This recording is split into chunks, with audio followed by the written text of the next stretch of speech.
Good morning, good afternoon, and good evening.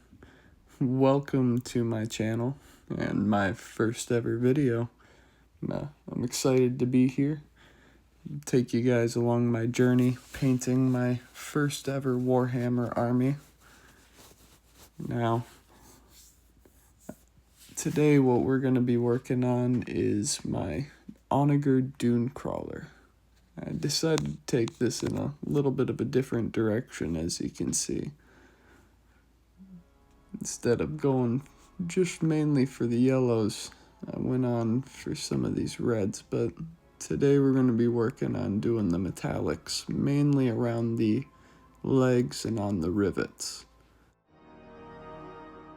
Probably put, I don't know, somewhere around 10 hours into painting this guy already.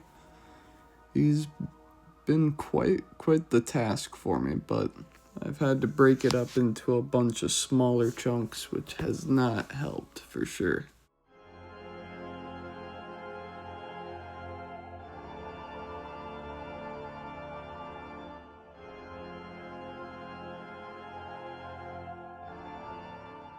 Doing some of these smaller portions, though, breaking it up into chunks has really helped me with the process. It's allowed me to just kind of meditate and focus on this one section. Usually I'll throw on some sort of music or TV show or movie I've seen in the past, something I can listen to and just not focus on while I'm actively painting.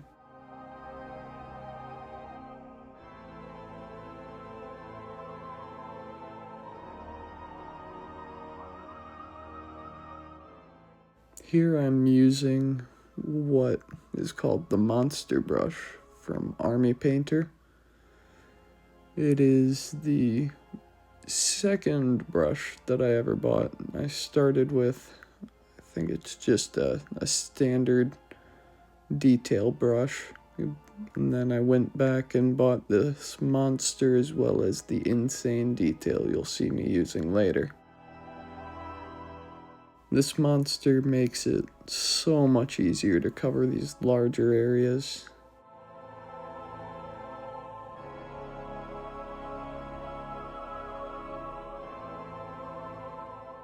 It is nice though, it does still have a fine enough point that if you want to, you can get up underneath some of these armor platings, as well as into any other fine nook and cranny.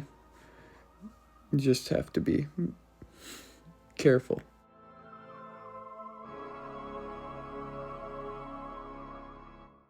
Though careful is the one thing I think I've gathered you have to be in this hobby.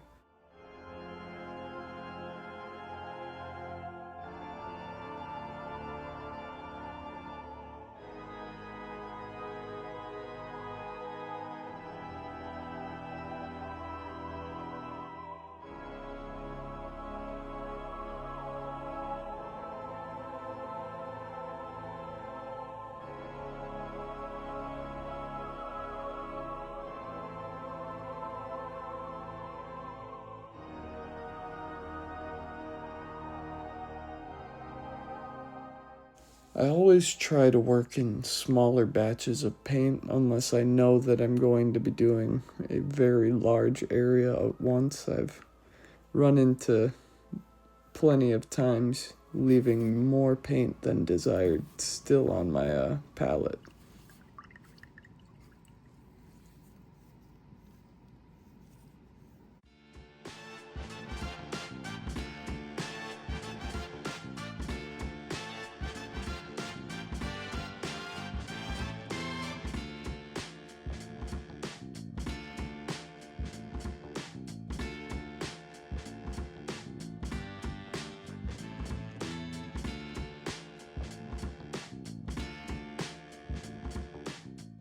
Now is when we're going to switch over to doing more of these rivets. I started on them before, but I wasn't quite happy with how the one side had turned out, so I'm going back at it with a different technique here. Prior to, I had just tried putting a daub of the paint onto the top of the rivet, and it looked more like a shadow than a metal bolt. So now I'm coming back, doing an up and down motion onto each of these rivets in order to get them more fully covered. Doing this would be much more difficult if I didn't have the magnifying light that I do. Using that along with the backlighting has made this much easier. The cordless detachable lamp was a game changer. To anyone else starting out new, finding a way to light up your figures from both the front and the back is the number one thing I can recommend. Taking away shadows allows you to see into the nooks and crannies and make sure that you've got paint where you want it, as well as seeing how thick, the depth, whether or not you're losing the details. I could not recommend it enough.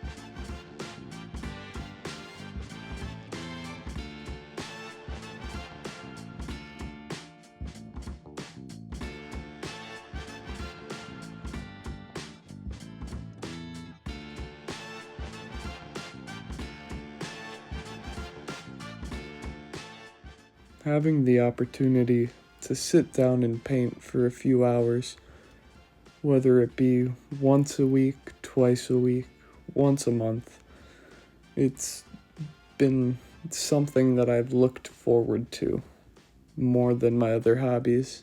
I think it gives me a moment to just sit down and not have to worry, not have to think.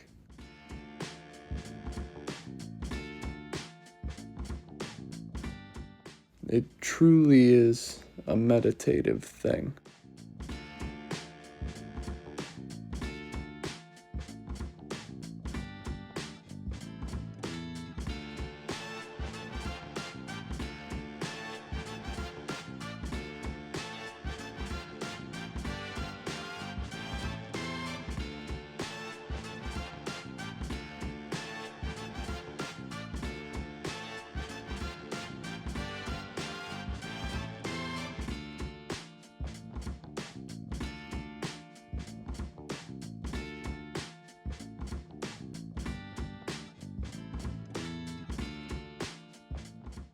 With this being my first vehicle, I am taking extra time to be very, very meticulous. I want to make sure that it sets a good precedent for the rest of the army. It could be a little bit of pride, but I've been rather happy with how they've turned out so far.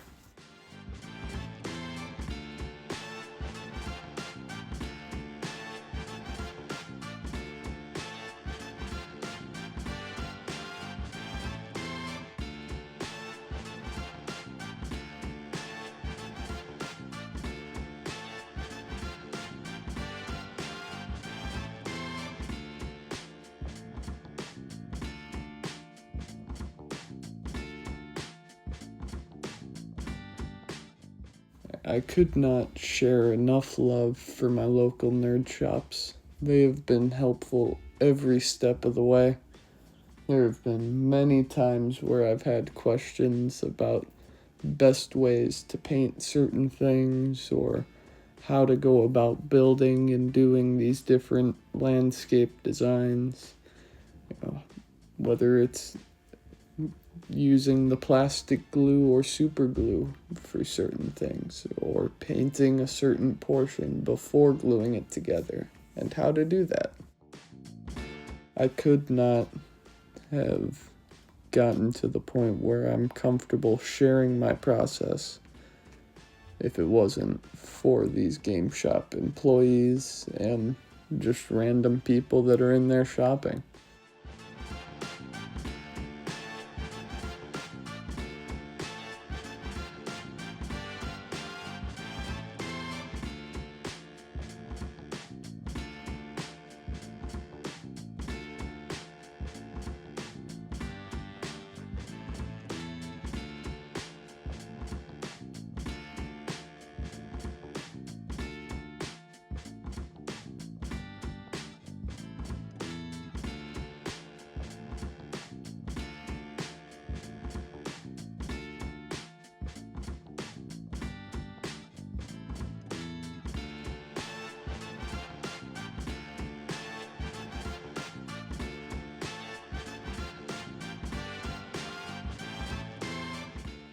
With AdMech being my first army, I had not realized before purchasing how detailed each of these pieces were going to be.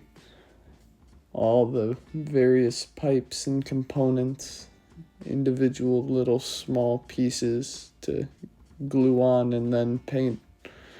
It has been quite the eye-awakening or eye-opening task, though it has had me very much looking forward to my next army.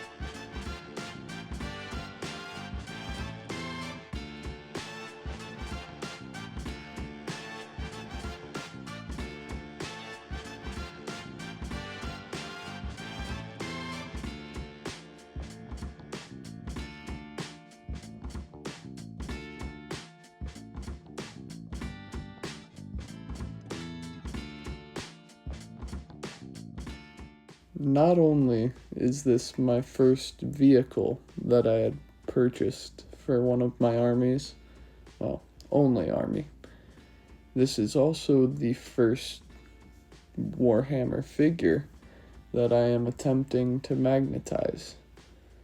And I'll show a little bit of it at the end, but I am very happy with how it's turned out. And working on these figures has allowed me to be creative in ways that I have not been able to in years, and I'm loving it.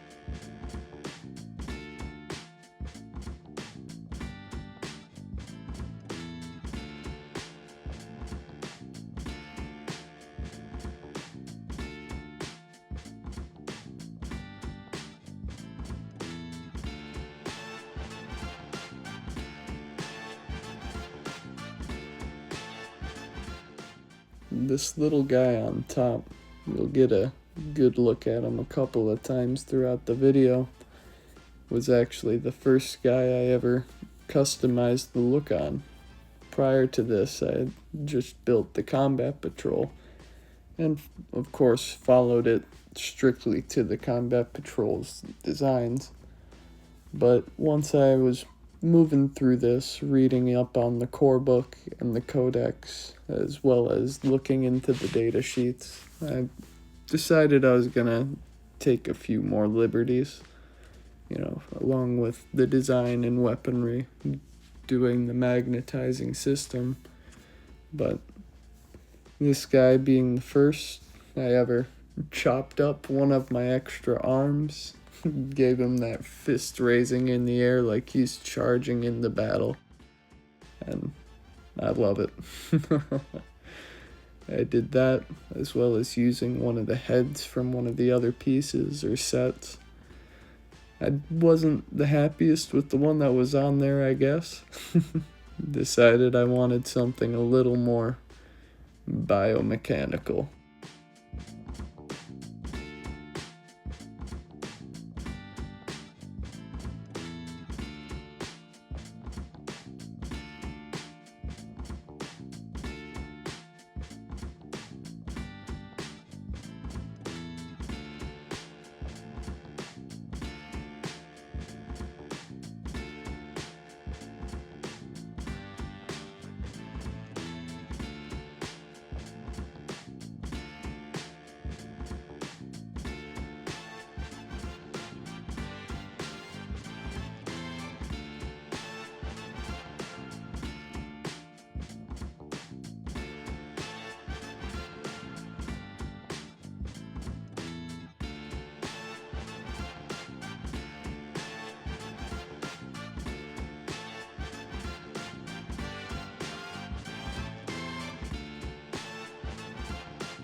I had decided late into the painting session here that I was going to go back and do the feet. Prior on, I wasn't quite sure whether or not I wanted them to, but after looking at them for a good while, I decided that I am going to make the outsides and the undersides of these feet into this metallic color. And I will most likely come back with that same yellow as before and add it to the tips where all the spikes are.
I'm quite happy with how this is turning out. I'd say by the time we're done with this session, we'll be around 60% covered in paint, not including the gray primer put down, of course. That was one of the early lessons I think I've learned now that I've gotten into the more detailed painting. Next time I'm gonna go for a colored primer.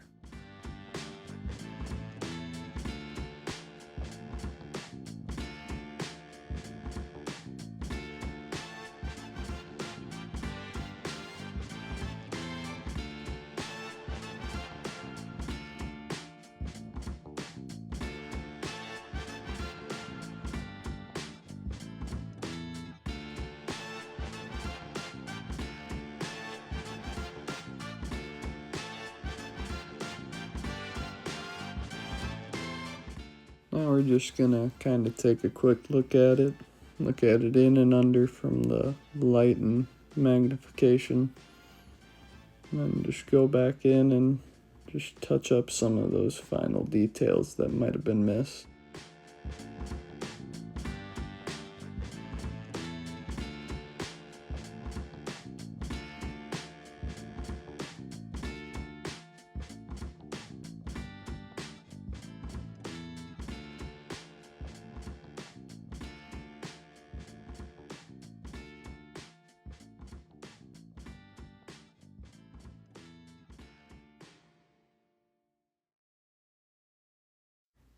I appreciate you making it into the video this far if you did. Here's the reward at the end of the rainbow, if you'd say so. You know, look forward to posting some more in the future, so check me out. I will be here, and I'm looking forward to seeing you. Otherwise, have a good one.